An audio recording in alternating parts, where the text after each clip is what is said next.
সাগৰ ধুনীয়া কেনেকৈ বগাম জগৰা কলে আজি ধুলে নগৰে মাতে লিগাং চাবলৈ।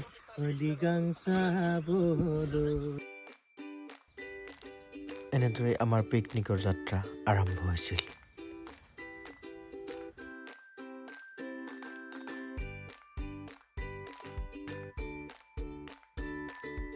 চাওক 1 কিলোমিটাৰ দূৰ খোজকাঢ়ি কলপাত নিব আহিছোঁ। পাহাৰীয়া কলপাতত আমি ভাত খাম। এলেহুৱা মানুহ, ইমান কষ্ট কৰে, এলেহুৱা হয় আচলতে। আচলতে মই এতিয়াহে ধৰিব দিছোঁ ইয়াক কলপাতখিনি। ইমান কষ্ট কৰি মই আনিলোঁ তাৰ পৰা।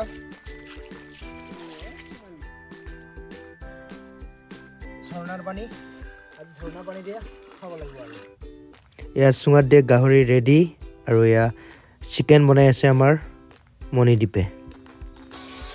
আমাৰ নলবাৰীৰা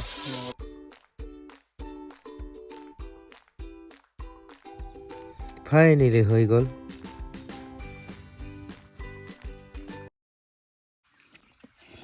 হাই গাইছ, আজি বহুত দিনৰ মূৰত পাহাৰীয়া এলেকা এটাত খুব ধুনীয়াকৈ খানা খাই আছোঁ। কলপাতৰ তাকত প্ৰচুৰ সুকীয়া পৰিৱেশ। আৰু এনেদৰেই ভাত খাই পিনে আমি সকলোৱে ঘৰলৈ বুলি যাত্ৰা আৰম্ভ কৰিছিলোঁ।